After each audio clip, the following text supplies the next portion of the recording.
दोस्तों कुछ चीज़ें ऐसी हो जाती हैं जिनके बारे में बात करना ज़रूरी हो जाता है और ऐसे ही आज हम बात करने वाले हैं अब शायद 2025 की सबसे बड़ी सरप्राइज हिट बन चुकी सैयारा के बारे में, जिसको कि मोहित सूरी ने डायरेक्ट किया है और इसमें न्यू कमर्स के नाम पर आहान पांडे और अनीत पड्डा को यहाँ पर कास्ट किया गया है। हालांकि ये मूवी कोरियन मूवी की कॉपी बताई जा रही है, बट स्टिल जो हमारे देश के निब्बा निब्बी और 20 साल से कम के यंगस्टर्स हैं वो अधिकतर इसको देखकर पगला चुके हैं और थिएटर से जो रिएक्शंस निकल कर सामने आ रहे हैं उनको देखकर तो ऐसा लगता है कि इनके माँ-बाप को भी देखकर गर्व हो रहा होगा कि अच्छा ही हुआ हमने इनके ऊपर पैसे खर्च करने में थोड़ी-सी कोताही बरत दी। ख़ैर, ये कहना गलत नहीं है कि ये फ़िल्म नहीं है, एक इमोशनल सुनामी बन चुकी है। कोई बड़े स्टार नहीं है, कोई बड़ी फ्रेंचाइज़ी नहीं है, कोई छुट्टी वाली रिलीज़ नहीं है, उसके बावजूद भी सैयारा ने बॉक्स ऑफिस पे इतिहास क्रिएट कर दिया है। ये साफ तौर पर बताता है कि हमारे देश में लोगों को फालतू का पैसा खर्च करने के लिए किसी प्रकार की छुट्टी, किसी प्रकार की वजह की ज़रूरत नहीं पड़ती है।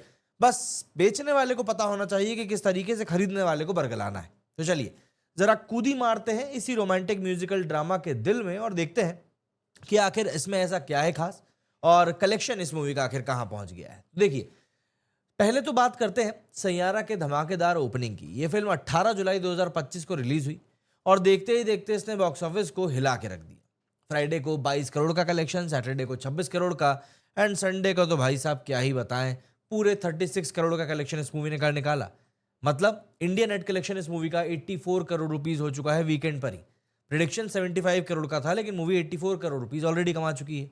और ये नंबर सिर्फ बड़े स्टार्स वाली फिल्म जैसे पठान या जवान के बराबर के हैं, लेकिन सैयारा के पास ना तो ए लिस्टर्स है और ना ही कोई हॉलीडे की रिलीज है। और प्रमोशन तो कितना हुआ ये मैं आपको कल ही बता चुका हूँ। इसके बावजूद भी एडवांस बुकिंग में इसने हाउसफुल 5, रेड 2 और सिकंदर जैसी बड़ी बड़ी मूवीज को पीछे छोड़ दिया था।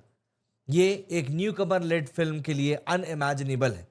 सोशल मीडिया पे फैंस शर्टलेस डांस कर रहे हैं, थिएटर में जाकर टाइटल ट्रैक पे झूम रहे हैं और मिडनाइट शोज ऐड हो रहे हैं डिमांड की वजह से।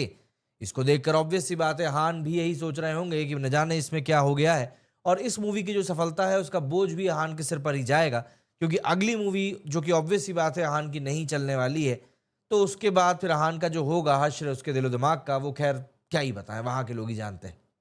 ये सैयारा मेनिया जो इस समय छा गया है, जिसको के ऊपर सोशल मीडिया पे यही कहा जा रहा है दोस्तों, और इसके पीछे है यशराज फिल्म्स की एक smart content driven marketing strategy.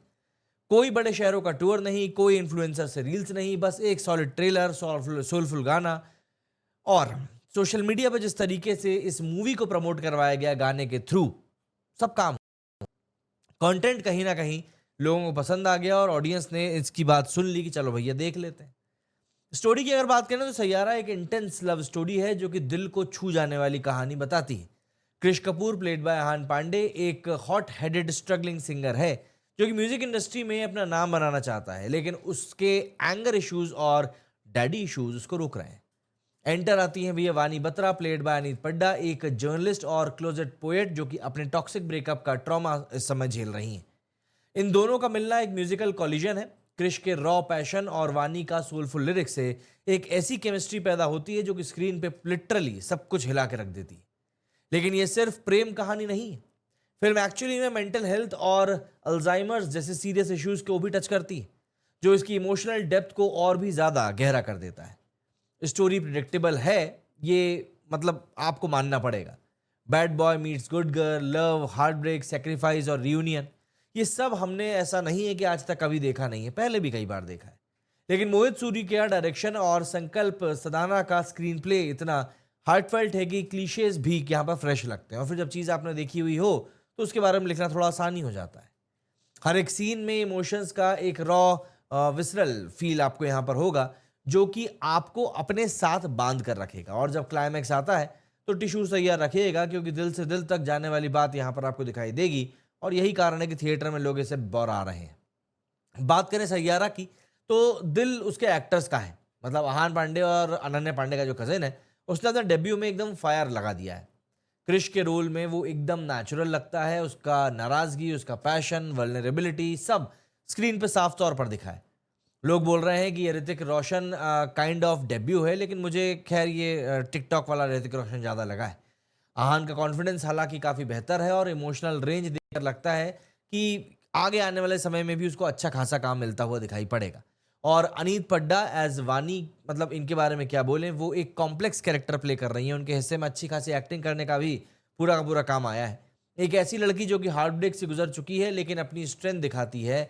उसका screen presence subtle yet powerful है और जब वो और अहान साथ आते हैं तो केमिस्ट्री एकदम बदल जाती है। एक रिकॉर्डिंग स्टूडियो सीन है जहां पर वानी म्यूजिक के बारे में बात कर रही होती है और उसके डायलॉग और एक्सप्रेशन दिल जीत लेते हैं। सपोर्टिंग कास्ट में गीत अग्रवाल, वानी की मॉम, वो भी काफ़ी स्टैंड आउट लगी हैं। उनके वन लाइनर्स जैसे कि मत बहा ये कीमती आंसू किसी उल्लू के पट्टे के लिए, मतलब ऐसा नहीं है कि इसको सुन के आपको लगेगा कि अरे वाह क्या है, लेकिन उन्होंने जिस अंदाज में बयां किया है वो उसको देखकर ज़रा मज़ा आ गया। सैयारा के म्यूजिक इसके कहीं ना कहीं आत्मा का सबसे बड़ा हिस्सा है। मिथुन, सचेत परंपरा, तनिष्क बागची, विशाल मिश्रा और भी कुछ कंपोजर्स ने मिलकर एक ऐसा एल्बम तैयार किया है जो कि दिल में घर कर जाता है। टाइटल ट्रैक सैयारा एक सोल स्टिरिंग बलाड है, बर्बाद डिस्पेयर को कैप्चर करता है और तुम हो तो का विजुअल और विशाल मिश्रा की वॉइस, मतलब लिटरली आपको यहाँ पर गूजबम्स हर एक सॉन्ग की कहानी के साथ में आपको मिलते ही जाएंगे। ये म्यूजिक आपको थिएटर के बाद भी हॉन्ट करेगा, ये बात तय है। सिनेमाटोग्राफी बाय विकास शिवरमन एक और हाईलाइट है। रेन वॉश स्ट्रीट्स हैं, मूडी स्टूडियो लाइट्स हैं और सॉफ्ट रिफ्लेक्शंस हैं। हर फ्रेम एक पेंटिंग जैसा लगता है। प्रोडक्शन डिजाइन और कॉस्ट्यूम्स भी काफी टॉप नॉच है, giving the film a rich modern yet timeless vibe. Editing थोड़ी स्लो हो सकती थी सेकेंड हाफ में, लेकिन ओवरऑल ये एक विजुअली स्टनिंग एक्सपीरियंस दिखाई पड़ता है। मोहित सूरी एक बार फिर से बैक आ चुके हैं और क्या वापसी को ही उनकी।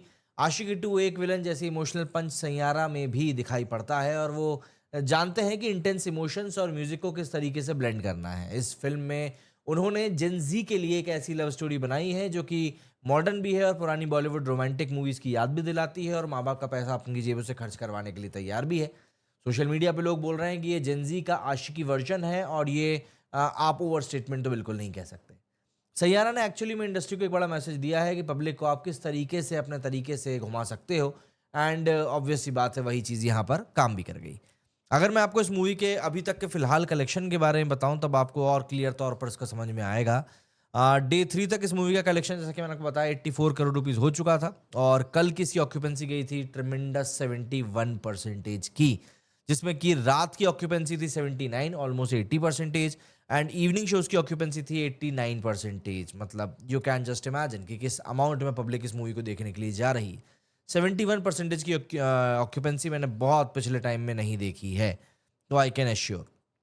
आज के कलेक्शन की बात करें तो अभी जिस पॉइंट ऑफ टाइम पर हम ये वीडियो शूट कर रहे हैं, ये मूवी आज ऑलरेडी 8.5 करोड़ रुपीस अर्न कर चुकी है। 92 करोड़ रुपीस इसके बॉक्स ऑफिस पे कंप्लीट हो गए। 8 करोड़ बचे हैं 100 करोड़ कंप्लीट करने में। आज नहीं तो कल तो इस मूवी का मंगल हो ही जाना है, 100 करोड़ का कलेक्शन कंप्लीट कर लेगी। वर्ल्ड वाइड अगर बात करें तो इस मूवी ने 3 दिनों में वर्ल्ड वाइड कलेक्शन में ऑलमोस्ट 100 करोड़ रुपीस पूरे कर लिए थे इंडिया ग्रॉस में, और वर्ल्ड वाइड तो 115 करोड़ उसने कंप्लीट कर लिए थे। 60 करोड़ इस मूवी का बजट था जो कि ऑलरेडी बहुत तरीके से रिकवर हो चुका है और अब ये मूवी सिर्फ और सिर्फ एक प्रॉफिट देने वाली मशीन के तौर पर काम कर रही है। तो जाहिर सी बात है लोगों को ये मूवी पसंद आ रही है, लोग इसको जाकर देख रहे हैं, लेकिन इसकी उतनी ही ज़्यादा रोस्टिंग भी चल रही है जो कि मैंने भी अपने मेन चैनल पे करके रखी है। तो अगर आप इस मूवी का रोस्ट देखना चाहते हैं तो आप उसको भी जाकर एंजॉय कर सकते हैं। मेरे इस वीडियो में फिलहाल उतना ही। जय हिंद, जय भारत।